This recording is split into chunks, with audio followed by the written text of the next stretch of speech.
Bismillahirrahmanirrahim. Alhamdulillahi Rabbil Alamin.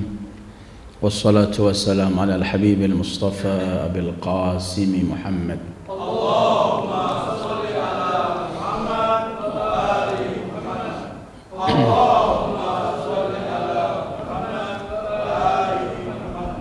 Allahumma salli ala Muhammad wa alihi at-tayyibin at-tahirin wa ashabihi al-muntajibin wa man tabi'ahum bi ihsan ila yaumiddin. Allahumma bihaqqi Muhammadin wa ali Muhammadin alaik salli ala Muhammad wa ali Muhammad warzuqna wa walidayna wa azwajana wa auladana wa dhurriyyatina min ba'dina hubba Muhammad wa ali Muhammad. Allahumma ahyina ala dhalik wa amitna ala dhalik wahsyurna fi zumrati man ahabba Muhammadan wa ala Muhammad ma'a Muhammadin wa alihi ya karim. A'udzu billahi minasy syaithanir rajim. Asy-syahrul haramu bisy-syahril harami wal hurumatu qisas. Faman i'tada 'alaikum fa'tadu 'alaihi bimithli ma i'tada 'alaikum. Wattaqullaha wa'lamu annallaha ma'al muttaqin. Wa anfiqu fi sabilillah wa la tulqu bi aydikum ila at-tahlukah wa ahsinu innallaha yuhibbul muhsinin. Sadaqallahul aliyyul azim. Ayyuhal ikhwah, assalamu alaikum warahmatullahi wabarakatuh. Kita dahului dengan salawat seperti biasanya. Allahumma salli ala nuril anwar wa sirril asrar wa tiryaqil aghyar miftahi babil yasar Sayyidina Muhammadin al-Mukhtar wa alihi al-athhar wa ashabihi al-akhyar adada ni'amillahi wa ifdalih. Malam ini kita masuk pada ayat 194 dan 195 insyaallah. Pembicaraannya masih berkaitan seperti minggu yang lalu, berkaitan dengan jihad di jalan Allah. Bagaimana kita membaca dalam minggu yang lalu ayat-ayat yang menjelaskan bahwa Allah mengizinkan mereka yang tertindas, mereka yang dizalimi, mereka yang diperangi untuk bangkit melawan yang memerangi mereka. Islam memberi izin kepada kaum muslimin setelah 13 tahun mereka di Mekah disiksa, dianiaya, diperlakukan segala macam perilaku, tetap mereka dilarang untuk melawan. Tapi setelah hijrah ke Madinah, baru ayat yang kita pernah baca dalam surat Haji minggu yang lalu, udzina lilladzina yuqataluna bi annahum zulimu wa annallaha ala nasrihim laqadir. Telah diizinkan bagi mereka orang-orang yang dizalimi, diperangi, untuk mereka membalas, dan Allah Maha mampu, maha kuat untuk memberikan pertolongan dan kemenangan kepada mereka. Kemudian kita baca ayat 90, 91, 190, 191 dan 2 serta 3 bahwa Allah mengizinkan perangi mereka yang memerangi kalian, dan jangan melampaui batas.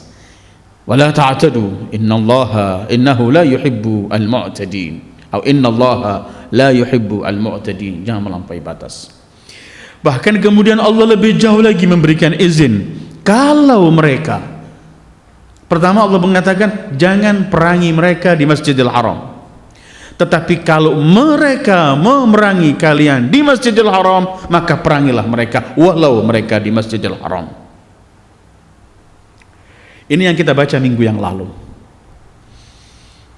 Ayat 194 ini ada kaitannya dengan ayat-ayat yang sebelumnya. Kaum muslimin ketika diizinkan oleh Allah untuk memerangi orang-orang musyrikin yang memerangi mereka di Masjidil Haram, mulai orang banyak bertanya, kenapa Islam mengizinkan di Masjidil Haram di bulan yang haram untuk berperang? Katanya Islam ini dinur rahmah, di agama yang membawa rahmat, santun dan membawa ketentraman. Sementara bulan haram ada 4 kan kita paham, Dzulqa'dah, Dzulhijjah, Muharram dan Rajab, itu namanya bulan haram. Salasun sard, yang 3 bergandengan, mulai Dzulqa'dah, Dzulhijjah, Muharram. Dzulqa'dah, Dzulhijjah, Muharram. Yang 1 Rajab tersendiri, bulan Rajab.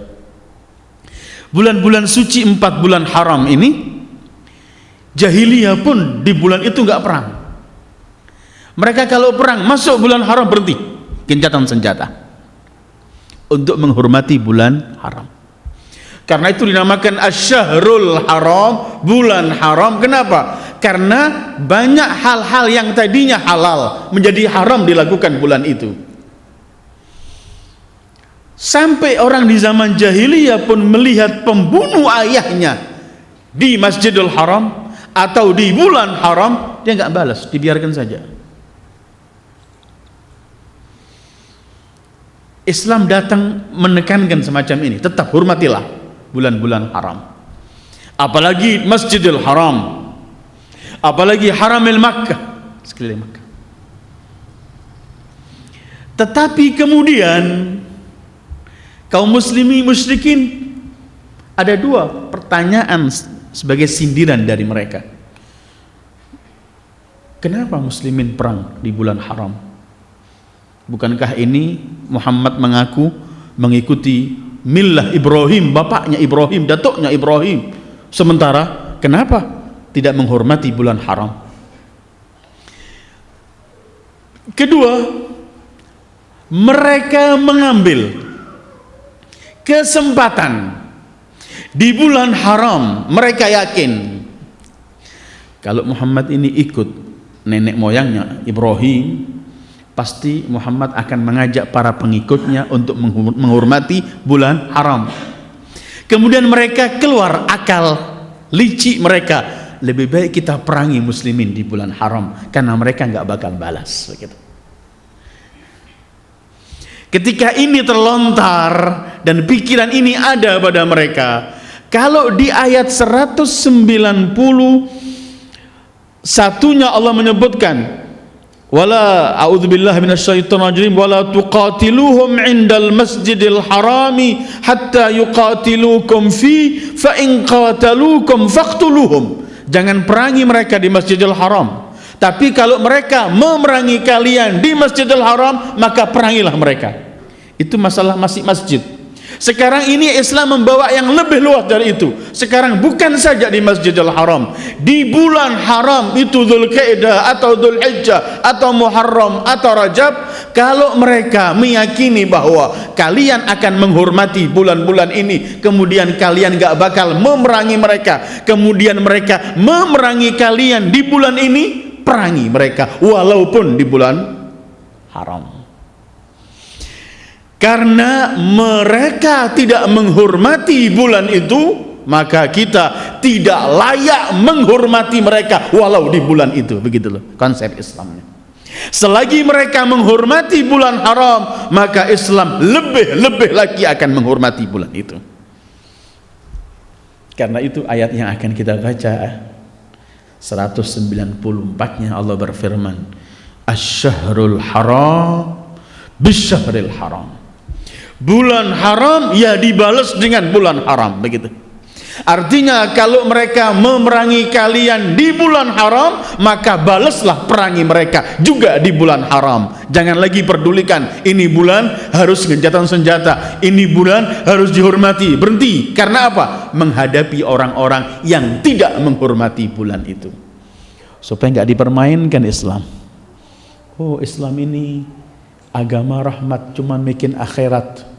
Perangi apa tetap mereka sabar, gampanglah nanti pahala kita di akhirat, pahala kita di akhirat. Ini akan dipergunakan, dianggap kelemahan oleh musuh Islam. Atau mereka berkata ini di bulan haram, gak bakal mereka membalas kita. Kemudian mereka sewenang-wenangnya. Islam gak tertipu dengan akal-akal licik dan kecil semacam ini. Islam punya konsep tersendiri. Di bulan haram jangan memulai peperangan, hormati bulan itu. Tapi kalau diperangi maka balaslah. Jangan mati konyol beralasan karena bulan haram. Asy-syahrul harami bisyahril haram wal hurumatu qisas.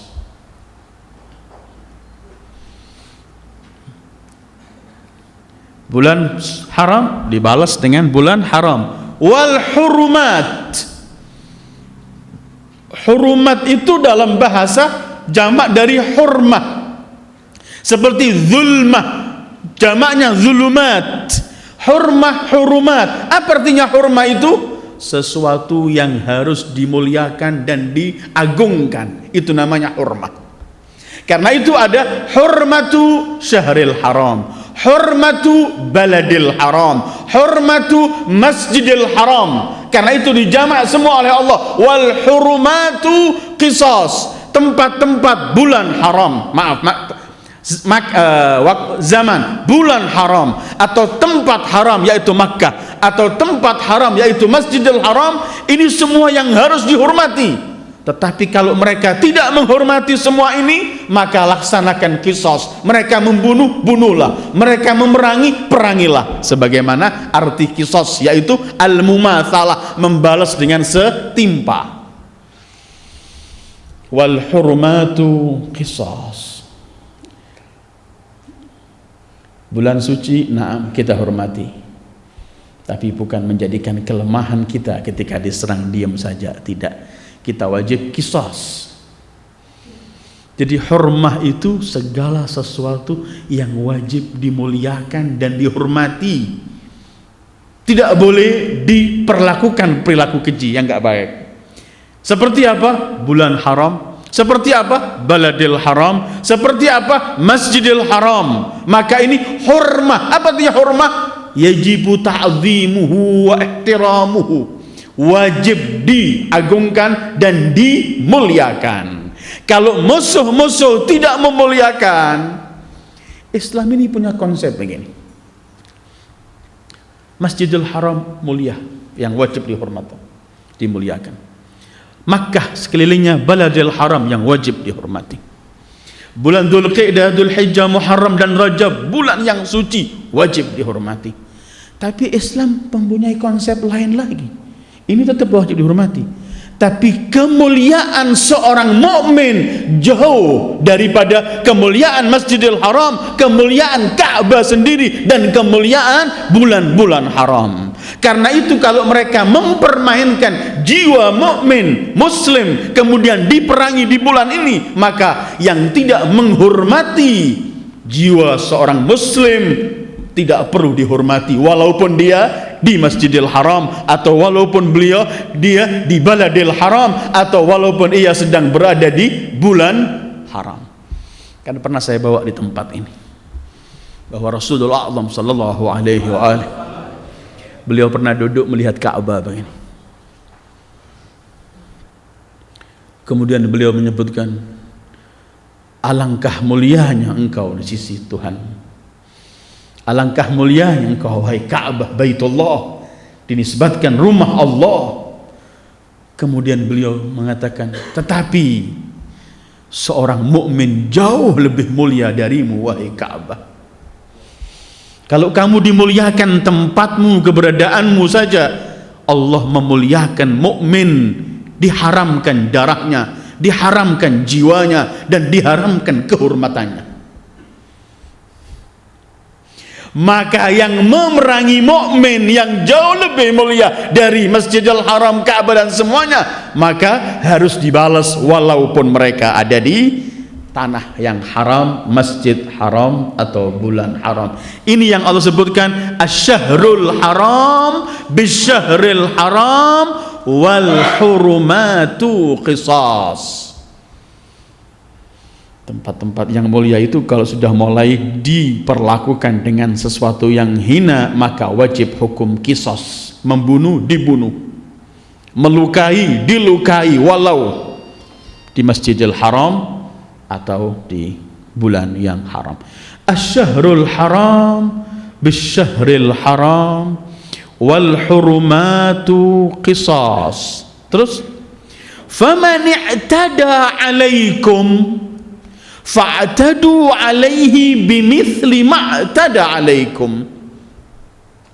Karena itu kemudian kata Allah, kalau ada yang mengganggu kalian, melawan kalian, memerangi kalian, tidak, maka perangilah mereka sebagaimana mereka memerangi kalian. Gitu. Padahal 190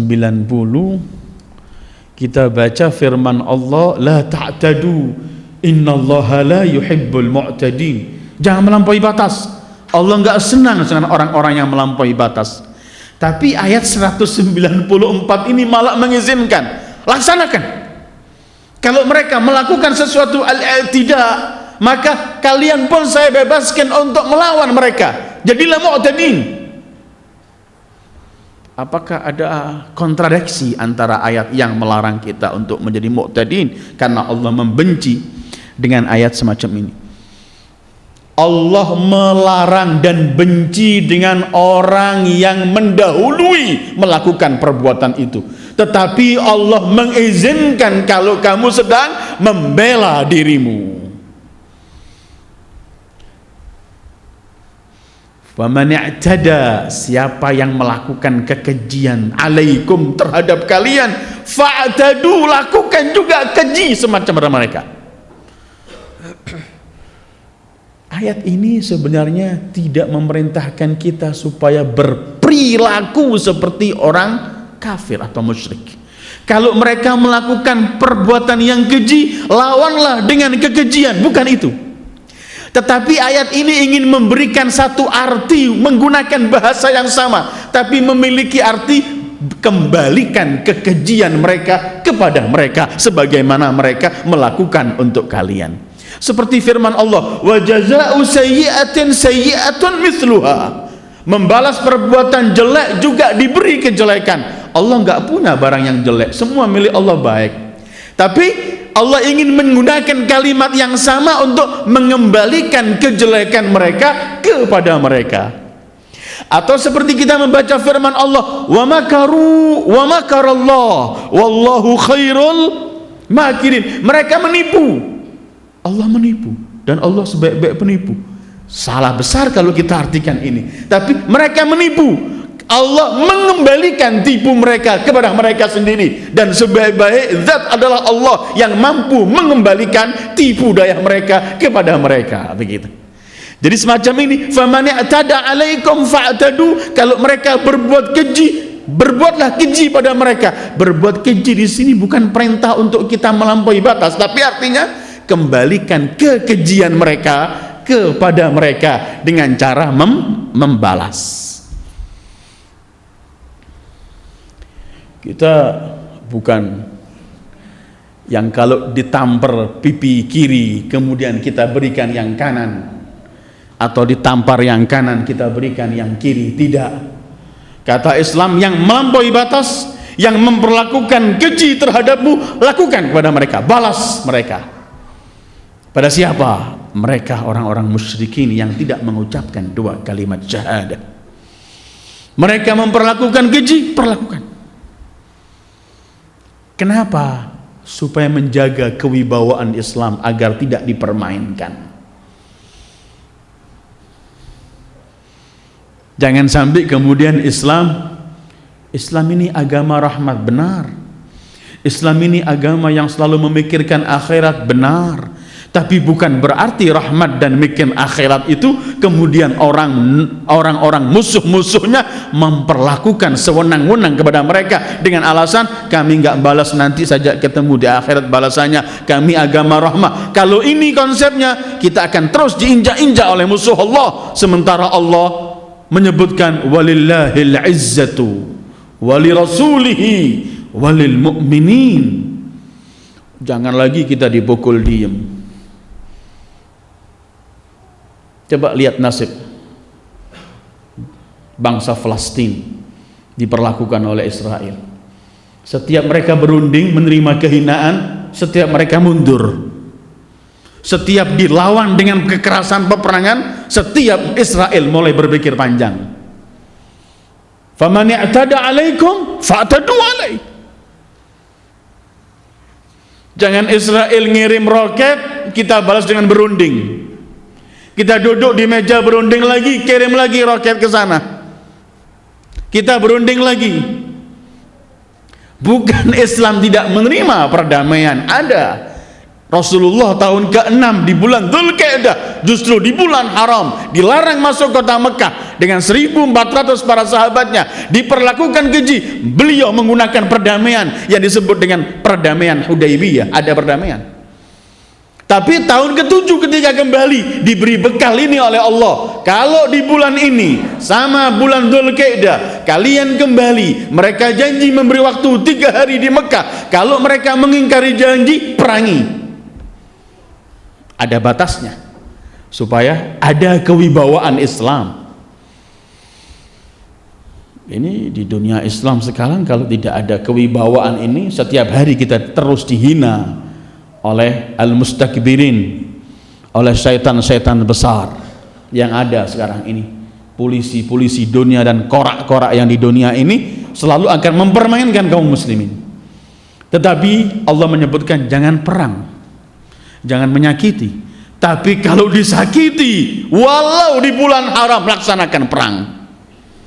Faman i'tada 'alaikum fa'tadu 'alaihi bimithli ma'tada 'alaikum.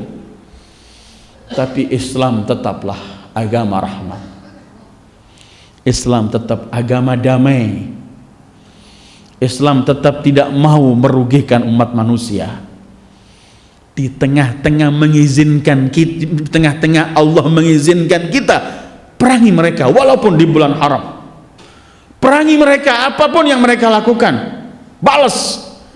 Tetap dimasukkan firman-Nya, wattaqullah wa'lamu annallaha ma'al muttaqin. Wahai yang ku izinkan untuk perang walau di bulan haram, wahai yang ku izinkan untuk mengembalikan kekejian musuh-musuh Allah kepada mereka, lawan dengan kekejian. Yang ku izinkan semua ini tetap berdasarlah takwa, bukan berdasar emosi, bukan berdasar balas dendam, bukan berdasar mumpung menang dan kuat kita tindas, bukan berdasar semua itu. Tetap wattaqullah.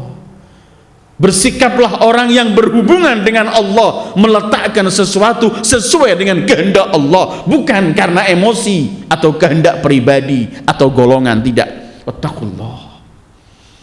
Di tengah-tengah diperintahkan kita haji, ittaqullah. Diperintahkan kita berbuat baik, ittaqullah. Di tengah-tengah medan pertempuran juga, ittaqullah. Supaya tidak ada peperangan, mumpung diizinkan ayo kita habiskan, enggak ada. Semua konsepnya ada Islam. Walaupun musuh melakukan hal-hal yang tidak benar, nanti akan saya nukil hadis berkaitan dengan berbuat baik walau di medan pertempuran. Itu bedanya Islam. Kalau mengangkat pedang, kalau mengangkat senjata, punya mengangkatnya dengan ada caranya, ada adabnya, ada tata caranya. Tetap tampil pri kemanusiaan Islam. Kan aneh, setelah mengatakan fa'dadu, lakukan kekejian terhadap mereka seperti mereka berbuat keji, tetapi taqullah. Sudah diperintahkan untuk bertakwa, masih diberitahu innallaha ma'al wa'lamu, ketahuilah Allah bersama orang-orang yang bertakwa. Kalau orang bersama itu apa artinya? Kebersamaan Allah itu bukan di tempat, karena Allah nggak punya tempat. Bukan di waktu tertentu, karena Allah tidak ada di ruangan dan waktu tertentu. Tapi kebersamaan Allah itu artinya apa? Artinya selalu Allah akan memberi bimbingan kepada kaum muttaqin, kepada mereka orang-orang bertakwa, memberikan bimbingannya, memberikan pertolongannya, memberikan semua yang terbaik untuk mereka. Artinya apa? Kalian walaupun memiliki kekuatan dan sudah kuizinkan untuk berperang, membalas kekejian mereka walaupun di bulan suci, tetapi yakinilah bahwa kemenangan, keberhasilan itu apabila aku Allah yang memberikan. Karena itu jangan melanggar ketentuanku, supaya tetap pertolonganku bersama kalian gitu. Jangan membela agama Allah, kita sendiri jauh dari Allah. Perang di jalan Allah nggak sholat, perang di jalan Allah menipu orang, perang di jalan Allah tapi menyisihkan hukum-hukum Allah, berarti dia nggak bertakwa. Ketika tidak bertakwa berarti Allah tidak akan memberikan kemenangannya. Kalau kita baca Al-Quran ayyuhal ikhwah, Allah memang tidak pernah melupakan perbuatan manusia, selalu menghargai perbuatan orang, bahkan mensyukuri Allah.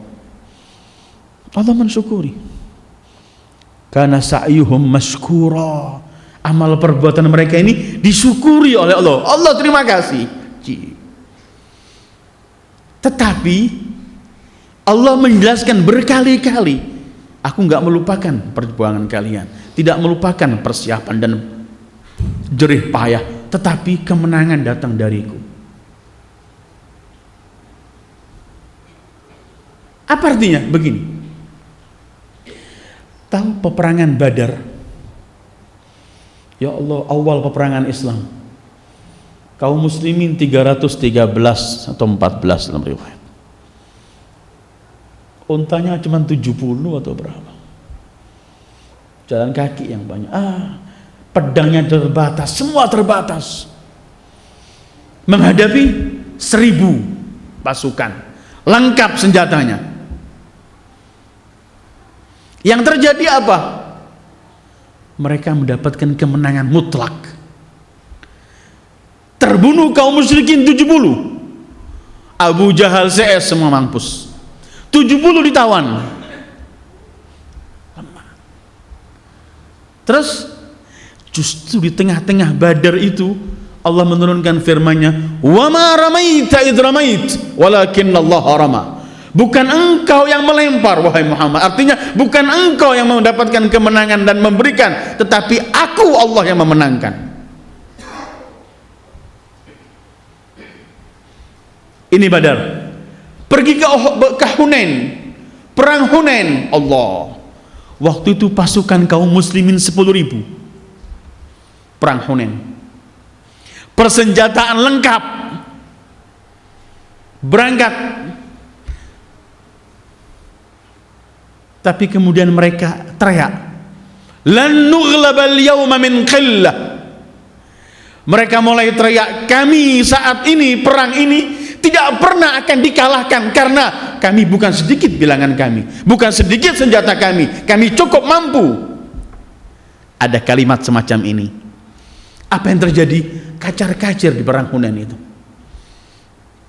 Rasulullah lompat dari kudanya sambil teriak, "Ana nabiyyul la kadzib, ana ibnu Abdul Muttalib," untuk mengembalikan semangat kaum muslimin. Hampir mereka kalah.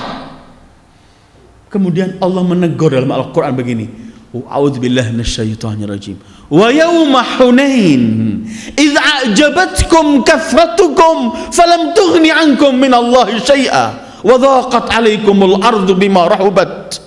Ingat, kata Allah, di hari Hunain, ketika kalian bangga dengan bilangan kalian dan senjata kalian, ternyata kalian tidak bisa mampu melakukan sesuatu. Bumi yang begini luas menjadi sempit di hadapan kalian karena goncang saat itu. Kemenangan, kalau begitu sebenarnya kemenangan itu adalah mutlak dari Allah. Ketika Ia yang mengizinkan kita untuk berperang membela agama, berarti Dia Allah yang memberikan kemenangan, asal perang ini tetap bersama takwa. Karena ketika bersama takwa baru Allah berfirman, "Innallaha ma'al muttaqin." Sesungguhnya Allah bersama orang-orang yang bertakwa. Apa kemudian nggak perlu punya senjata? Bukan itu artinya. Nanti 195-nya kita bicarakan masalah persiapan. Bukan artinya kita nggak perlu persiapan, penting Allah yang menangkan. Bukan. Baca surat Al-Anfal, Allah berfirman, wa a'iddu lahum mastata'tum min quwwah. Persiapkan untuk mereka musuh-musuh Allah persiapan yang sekuat-kuat kalian, semampu kalian, semampu kita perkuat persenjataan dan semuanya. Setelah itu dia yang menekel Allah. Kalau kita membaca Al-Quran, saya ajak antum membaca Al-Quran saja. Ketika Nabi Ibrahim alaihi wa ala nabiyyina wa alihi salatu wassalam, ketika Nabi Ibrahim mematahkan dan menghancurkan berhala-berhala itu, tinggal yang besar kan diletakkan kapaknya. Ketika Namrud CS tahu semua berhala-berhala ini dipatahkan, dia teriak, siapa? Man fa'ala hadza bi alihatina? Siapa orang yang berani menghancurkan Tuhan-Tuhan kami ini? Mereka teriak, qalu sami'na fatan yadhkuruhum yuqalu lahu Ibrahim. Kami mendengar seorang pemuda yang suka menyalakan berhala-berhala ini, namanya Ibrahim. Ketika Namrud dengar ini, Tuhan-Tuhannya dipatahkan, dirobohkan, dihancurkan, Allah menceritakan begini, unsuru alihatakum in kuntum fa'ilin. Kata Namrud, para penyembah berhala, sekarang belahlah berhala-berhala kalian, belahlah Tuhan-Tuhan kalian kalau benar-benar kalian mau membela. Memang Namrud dan mereka semuanya minta pertolongan untuk membela Tuhan-Tuhannya yang dihancurkan oleh Ibrahim, karena Tuhan-Tuhan ini la tasma' wala tanfa', tidak punya, nggak pernah mendengar, nggak memberikan manfaat wala madarat. Beda dengan firman Allah, in tansurullaha yansurkum. Kalau kalian membela agama Allah, Allah yang surkum, memberikan pertolongan untuk kalian. Kalau Namrud minta agar warganya membela berhala-berhalanya, tapi Allah minta kita membela agamanya, tapi dia yang memberikan kemenangan. Karena itu Allah berfirman, wa man nasru illa min indillahil azizil hakim. Dan tiada kemenangan kecuali hanya dari Allah Al-Aziz yang perkasa, Al-Hakim yang maha bijaksana, tahu kapan diberikan kemenangan dan kapan dicabut kemenangan itu. Kembali pada ayat ini, faman i'tada 'alaikum, siapa yang melakukan menyerang kalian, melakukan keji pada kalian, fa'tadu, yang memerangi kalian, perangi kalian mereka, tetapi tetap wattaqullah, bertakwa. Jangan melampaui batas, jangan mencincang, jangan membunuh yang gak ikut perang, jangan bunuh yang sudah pasrah menyerahkan diri, macam-macam. Nanti saya baca hadisnya. Kalau kalian sudah bertakwa, baru Allah menyebutkan wa'lamu, ketahuilah, innallaha, sesungguhnya Allah, ma'a, bersama, al-muttaqin. Sering saya ulangi kalimat bersama itu enak. Bersama siapa? Bersama Allah. Apalagi? Apa yang dikurangi? Kalau sudah bersama Allah, minta apa lagi? Sudah tidak perlu semuanya ini. Baru kemarin hari Sabtu kita mungkin semua baca doa Arafah. Salah satu doa yang terkenal adalah doanya Imam Hussein, doa Arafah.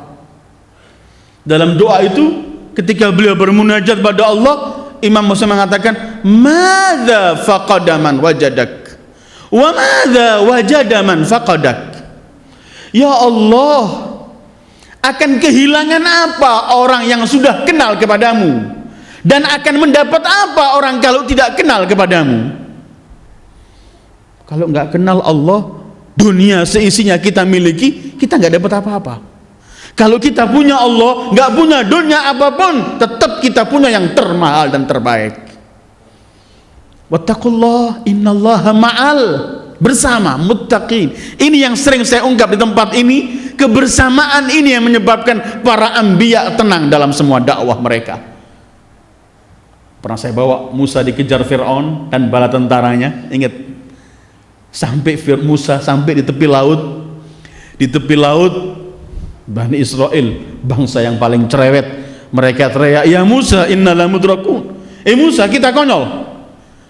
Berhenti di tepi laut, artinya sebentar lagi Fir'aun dengan tentaranya sampai di sini. Masuk ke Nil atau laut ini atau tepi laut ini, masuk ke sini tanpa ada peralatan, tenggelam semua kita. Mungkin logikanya begitu. Berhenti di tempat konyol, masuk ke lautan akan juga konyol, tenggelam. Tapi Musa yang punya ini, dengan tenang Nabi Musa berkata, "Kalla inna ma'iya rabbi sayahdin." Oh tidak, aku bersama Allah Tuhanku dan ia pasti memberi jalan keluar. Ma'i, bersama. Atau yang diungkapkan oleh Al-Habib Al-Mustafa sallallahu alaihi wa alihi ketika di Gua Thur, ketika beliau hijrah, beliau berkata, "La tahzan, innallaha ma'ana." Jangan sedih, Allah bersama kita. Tapi untuk menjadikan bersama itu, Allah menyebutkan dulu, wattaqullah, bertakwalah kalian. Kemudian i'lamu, ketahuilah, annallaha ma'al muttaqin. Jadi ayat ini menyebutkan bahwa bulan suci memang harus dihormati, bulan haram. Tetapi kalau mereka melakukan perbuatan keji atau memerangi kalian di bulan haram, perangi juga kalian di bulan haram. Karena yang enggak menghormati bulan haram, kota haram, masjidul haram, enggak perlu dihormati mereka. Hancurkan juga mereka kalau mereka menghancurkan kalian. Kemudian sampai kepada ayat 195-nya ketika Allah berfirman, "Wa anfiqu fi sabilillah wa la tulqu bi aydikum ila tahlukah wa ahsinu innallaha yuhibbul muhsinin." Di tengah-tengah perintah untuk jihad, di tengah-tengah perintah diizinkan untuk melawan mereka, orang-orang yang memerangi kita, walau di mana saja, di bulan apa saja, di tempat mana saja, tapi tetap dibarengi dengan takwa. Allah memberikan perintah yang kedua di tengah-tengah jihad, wa anfiqu fi sabilillah, berinfaklah di jalan Allah. Hubungannya erat. Nggak ada jihad kalau tidak ada persiapan. Tidak ada persiapan kalau tidak ada infak dari harta yang dikumpulkan untuk senjata, untuk pengkaderan para mujahidin, untuk bermacam-macam. Karena itu gandengannya erat. Jihad, infak. Karena itu kalau kita diminta oleh Al-Quran selalu mengatakan yujahiduna fi sabilillah bi amwalihim wa anfusihim. Jihad dengan harta dan jihad dengan jiwa.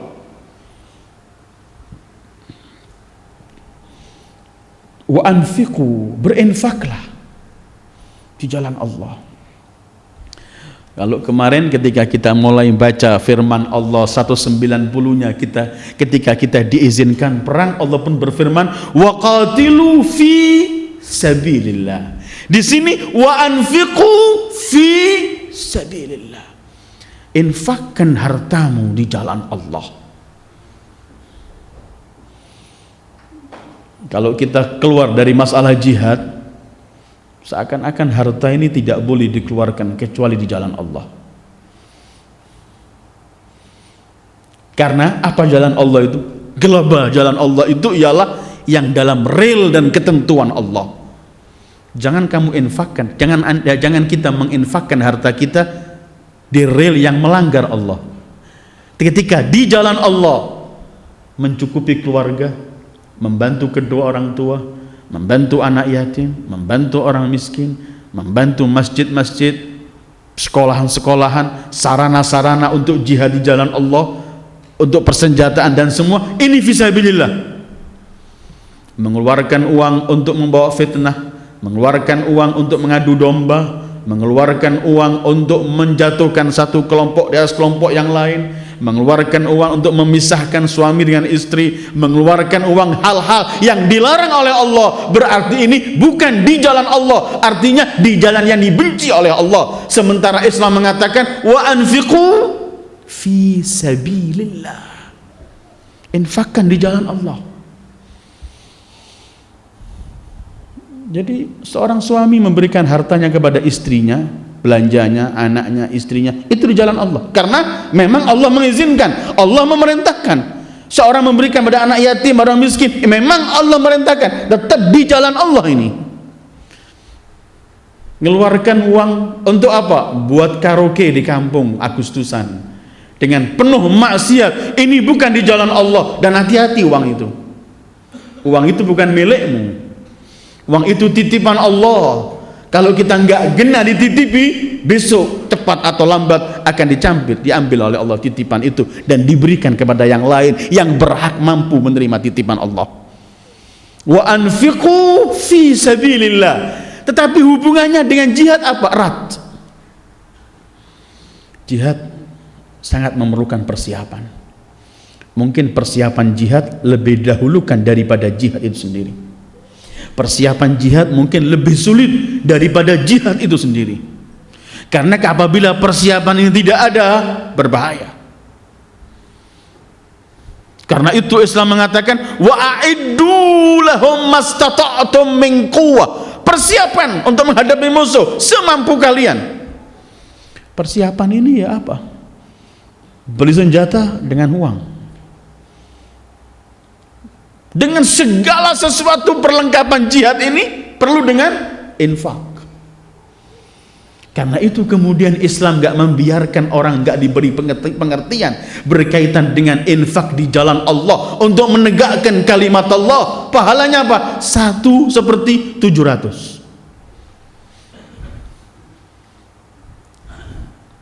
Satu, walladzina yunfiquna amwalahum fi sabilillah kamathali habbatin anbatat sab'a sanabil fi kulli sumbulatin mi'atu habbah wallahu yudha'ifu liman yasha. 100 rupiah kita keluarkan di jalan Allah untuk persiapan menghadapi musuh-musuh Allah. 1 rupiah masuk langsung ke rekening kita di bank Allah 700 berlipat gandanya.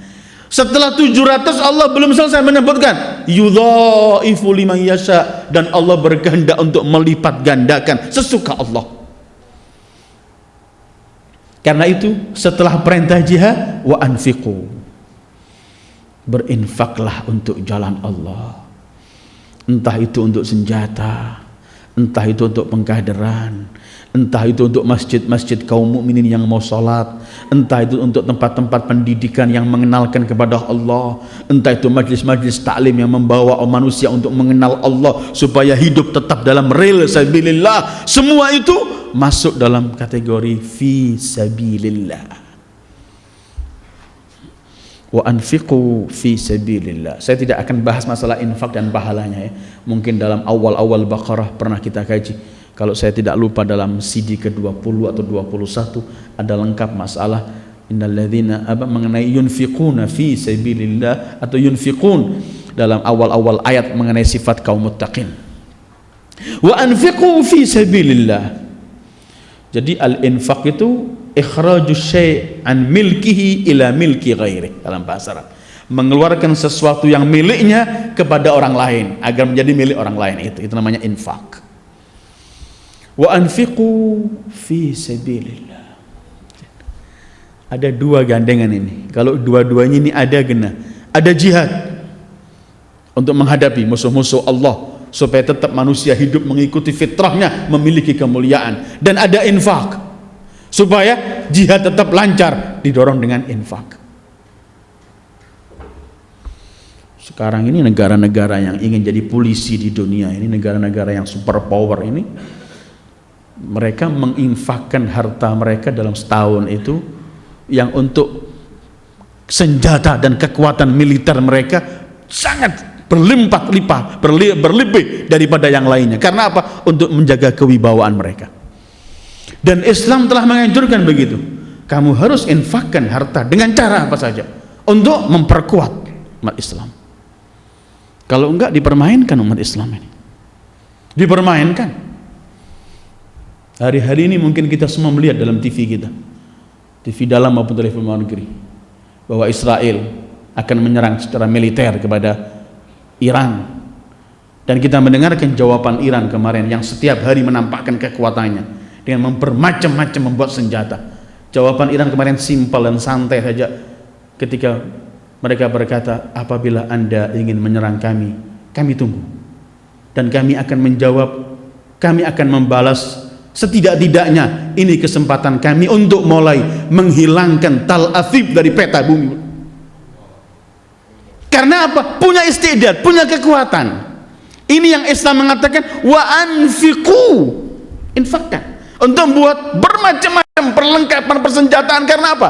Karena musuh-musuh Allah nggak pernah akan diam melihat Islam. Pasti mereka merongrong setiap saat. Buktinya ketika Hizbullah mulai memukul Israel dalam 2006 itu, ketika itu mereka berpikir panjang terus. Selama ini kalau nggak ada perang, cuman berunding, tetap kita dipermalukan, nampak kelemahan. Tapi kalau mereka kemudian tanpa persenjataan disuruh perang, juga dilarang oleh Islam. Konyol. Karena itu, wa anfiqu fi sabilillah, berinfak jalan Allah. Kemudian setelah menyebutkan wa anfiqu fi sabilillah wala tulqu bi aidikum ila tahlukah, jangan kalian campakkan diri kalian kepada kehancuran. Kalimat al-ilqa dalam bahasa Arab itu ialah tasyirus syai' min a'la ila asfal. Jadi melemparkan sesuatu dari tempat yang tinggi ke bawah, mencampakkan, itu artinya ilqa.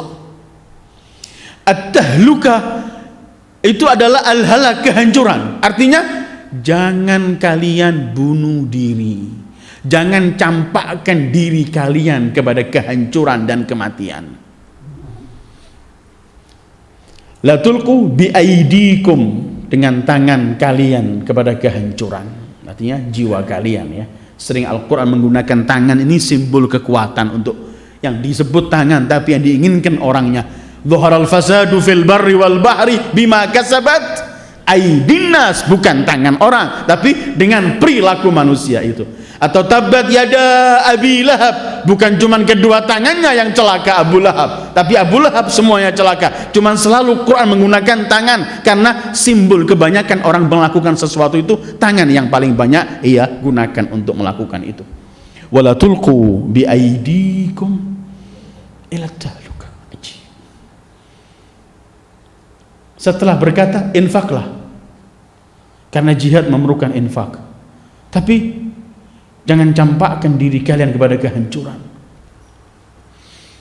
Apa hubungannya setelah perintah infak, kemudian di tengah-tengah perintah jihad, kemudian jangan campakkan diri kalian kepada kehancuran? Ayat ini kadang-kadang digunakan selalu dalil bagi orang-orang yang lemah, orang-orang yang tidak memiliki kekuatan dan pengecut. Selalu menggunakan ayat ini, dilarang kamu bunuh diri, kamu kan gak punya kekuatan, sabar saja, sudah diem. Terus ayat ini dibawa, jangan bunuh diri, jangan. Tapi perlu kita fahami, apa memang begitu arti ayat ini? Ayat ini ingin menjelaskan begini, berinfaklah untuk jihad di jalan Allah, karena kalau kalian tidak berinfak di jalan Allah, kalian bunuh diri. Gimana? Kalau kalian gak berinfak di jalan Allah, kalian gak mempunyai senjata. Kalau kalian gak punya senjata, kalian gak punya kekuatan. Kalau kalian gak punya kekuatan, kalian dipermainkan oleh musuh-musuh kalian, dan akhirnya mereka berani menginjak-injak kalian, dan itu artinya bunuh diri. Satu. Kedua, berbicara janganlah mencampakkan diri kalian untuk kehancuran di tengah-tengah jihad dan infak. Artinya jangan tinggalkan jihad untuk menegakkan kalimat Allah, karena meninggalkan jihad berarti bunuh diri. Karena ketika kalian meninggalkan jihad, musuh-musuh Allah akan lebih berani menginjak-injak kalian. Bukan dibuat alasan untuk tidak berani melawan musuh, selalu dipakai ayat ini, wala tulqu bi aidikum ila tahluka. Tafsir Mizan menukil dari tafsir Durrul Mansur As-Suyuti, satu riwayat dari Abi Ayyub, dalam salah satu peperangan setelah wafat Rasul, zaman khalifah pertama atau kedua saya nggak tahu, dalam waktu dia cerita Abu Ayyub, ketika kita di Konstantinia dalam peperangan, ada satu dari kita sendirian loncat masuk ke tengah-tengah musuh. Ketika ia masuk ke tengah-tengah musuh, semua orang teriak, jangan kamu bunuh diri. Bawa ayat ini, wala tulqu bi aidikum ila tahluka. Jangan kamu sendiri, kamu akan konyol. Kemudian bukankah Allah berfirman, wala tulqu bi aidikum ila. Kata Abu Ayyub, sebentar, jangan kalian mengajari kami mengenai tafsir ayat ini. Ayat ini turun di tengah-tengah kami para Ansor. Ketika kami para Ansor telah melihat Islam menang, Islam jaya, kami berkata sesama kita, gak pada Rasulullah, kami berkata, ayo sekarang kita tinggalkan jihad sama Rasulullah, kita menyelesaikan lagi ngurus pohon-pohon kurma, ngurus pertanian-pertanian ini supaya harta kita tidak habis. Ketika kami berunding untuk meninggalkan jihad dan mulai mengurusi harta, turunlah ayat ini yang ingin mengatakan, kalau kalian tidak masuk ke front jihad melawan musuh Allah dan kembali sibuk dengan dunia kalian, maka itu berarti bunuh diri. Artinya berbeda. Jadi wala tulqu bi aidikum ila tahluka, artinya jangan sampai enggak berinfak di jalan Allah, karena enggak berinfak di jalan Allah itu bunuh diri. Kedua, jangan sampai meninggalkan jihad, karena meninggalkan jihad itu bunuh diri, karena musuh akan lebih berani. Memang memiliki arti yang ketiga. Arti yang ketiga, jangan jihad sebelum punya persiapan, karena jihad tanpa persiapan itu juga bunuh diri. Jadi Islam ini punya ukuran. Jangan meninggalkan jihad, kamu hancur. Jangan sok selalu mau jihad tanpa persiapan, juga kamu akan hancur. Tapi segala sesuatu ada termometernya dan timbangannya. Arti keempat, lepas dari jihad dan semuanya, kalau kalian berinfak, jangan berlebihan, karena kalian akan bunuh diri. Ini pernah kita bahas waktu kita bahas masalah hemat. Wala tabsudha kullal bast fataqauda maluman mahsur. Jangan sampai kamu kikir, tapi jangan juga kamu habiskan hartamu, nanti keluargamu menjadi miskin, kewajibanmu kamu enggak beri. Jangan, maka kamu siap pertengahanlah. Ini ayat juga berkata berinfaklah, tapi jangan mensia-siakan dirimu. Kamu infakkan semuanya sehingga kemudian kamu dan keluargamu besok menjadi pengemis, minta bantuan sana dan ke sini. Jangan, itu sama saja kamu mencampakkan dirimu dan keluargamu kepada kehancuran. Wa anfiqu fi sabilillah wa la tulqu bi aydikum ila tahluka. Jangan, karena itu Rasulullah sallallahu alaihi wasallam selalu mengajak kepada umatnya untuk selalu bersiap, nggak boleh lengah. Musuh ini nggak pernah lengah, ayo ikhwah. Musuh luar, musuh dalam, bermacam-macam, nggak sempat selesai. Semenjak iblis nggak mau sujud pada Adam, semenjak itu dimulai perang antara hak dan batil, dan nggak pernah selesai. Kalau kita lengah, dimakan. Karena itu selalu Allah meminta pada kita dalam waktu damai atau dalam waktu perang, dalam keadaan apapun, wa a'iddu lahum mastata'tum min quwwah, persiapkan kekuatan, jangan lengah. Wa anfiqu fi sabilillah wa la tulqu bi aydikum ila tahluka. Kembali lagi, selalu kita akan nampak keindahan Islam. Kalau tadi Allah menyebutkan firman-Nya, a'udzubillahi minasyaitonir rajim, faman i'tada 'alaikum fa'tadu 'alaihi bimithli ma i'tada 'alaikum wattaqullaha wa'lamu annallaha ma'al muttaqin. Di sini wa anfiqu fi sabilillah wa la tulqu bi aydikum ila tahluka. Terus apa akhirnya? Wa ahsinu innallaha yuhibbul muhsinin. Berbuat baiklah, Allah cinta sama orang-orang yang berbuat baik. Allah mencintai orang-orang yang berbuat baik. Kalau tadi bertakwalah, Allah bersama orang-orang yang bertakwa. Perhatikan kalimat infak, kemudian perintah untuk ihsan. Berinfaklah, jangan infak yang wajib saja. hitung-hitungan. Berbuat baiklah, ahsinu, selalu bertambahlah, berikan tambahan. Jangan cuma mengejar hak. Memang kalau yang wajib belum dikeluarkan, yang lainnya nggak harus dikeluarkan, yang wajib dulu. Tapi jangan cuma ngotot masalah hak dan kewajibannya. Tambahi, berbuat baiklah, kata Allah.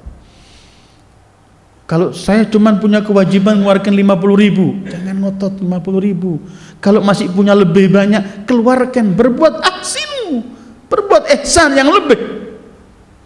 Seperti Allah berfirman, innallaha ya'muru bil adli wal ihsan. Enggak berhenti. Allah memerintahkan keadilan dan ihsan. Apa artinya ihsan itu? Tafaddul, kelebihan.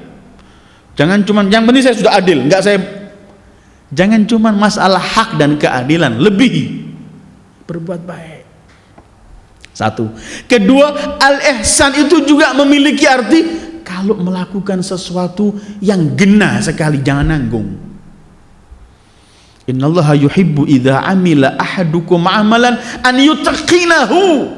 Allah cinta, kata Rasulullah, kalau salah seorang di antara kalian melakukan sesuatu, melakukan yang genah sekali, jangan nanggung.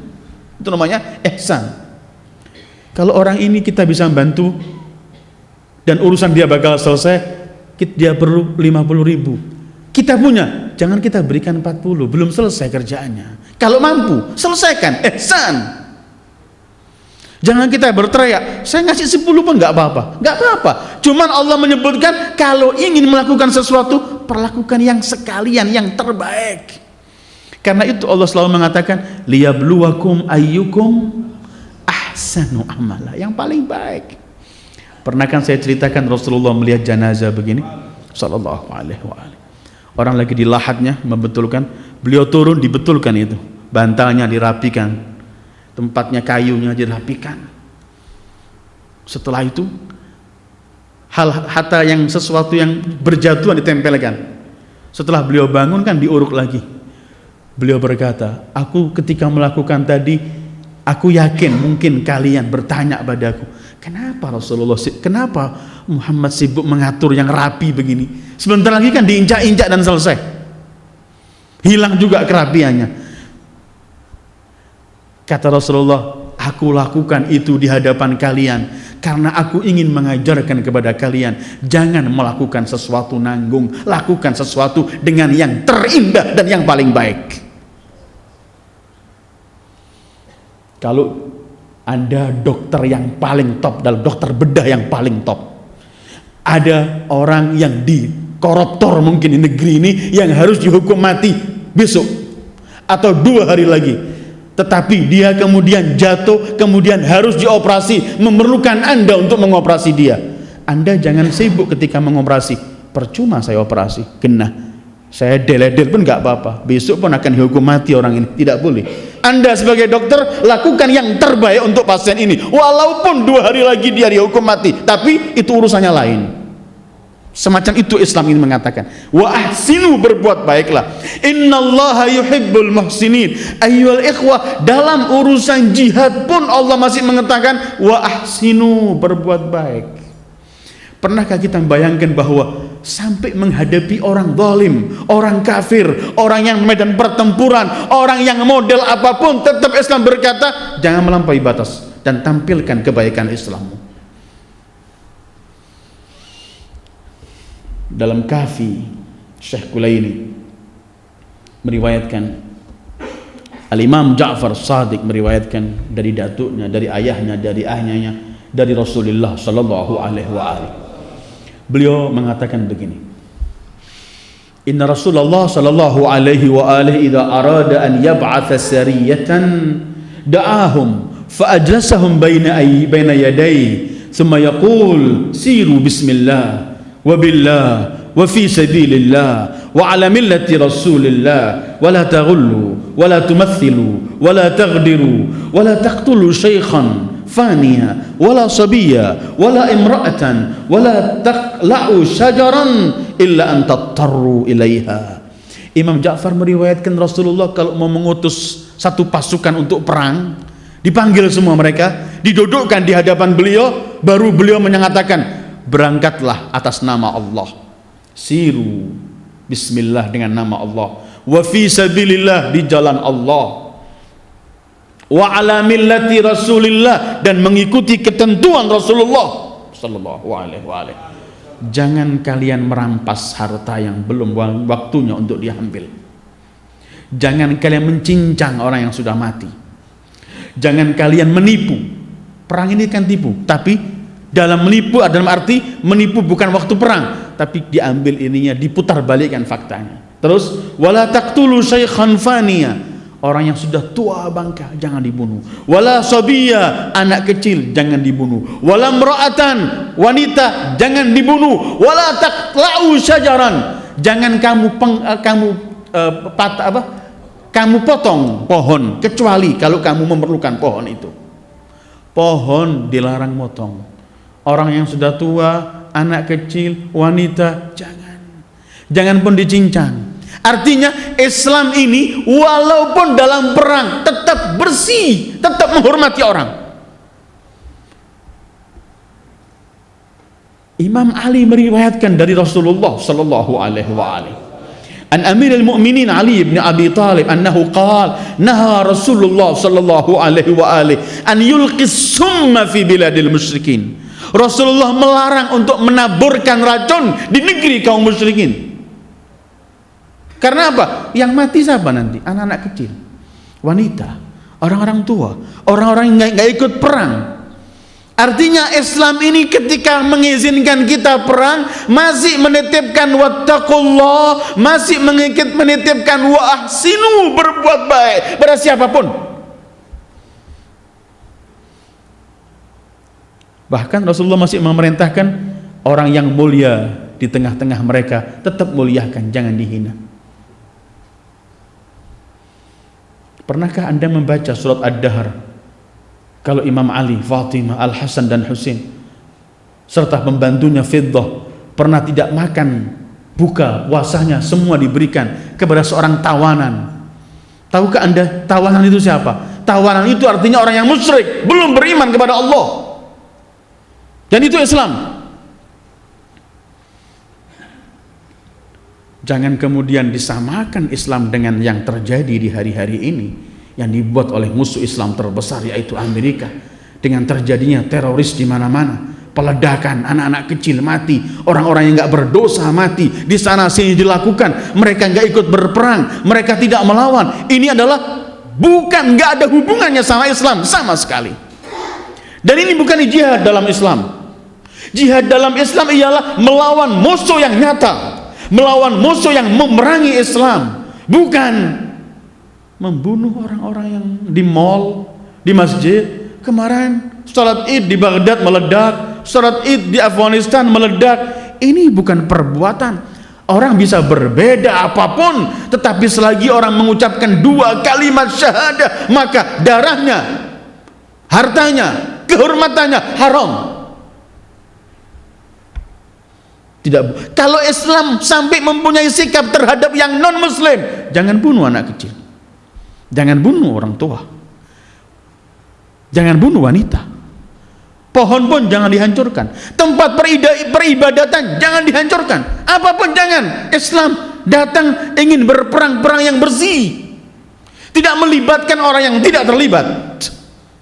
Bukankah Rasulullah pernah bersabda, apapun arti ditakwilkan hadis itu, beliau mengatakan, umirtu an uqatilan nas hatta yaqulu la ilaha illallah fa in qaluha asamu minni dima'ahum wa amwalahum wa hisabuhum 'ala Allah.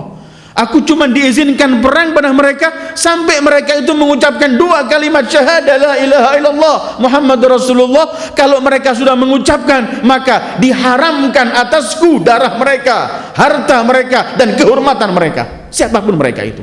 Rasulullah sallallahu alaihi wasallam.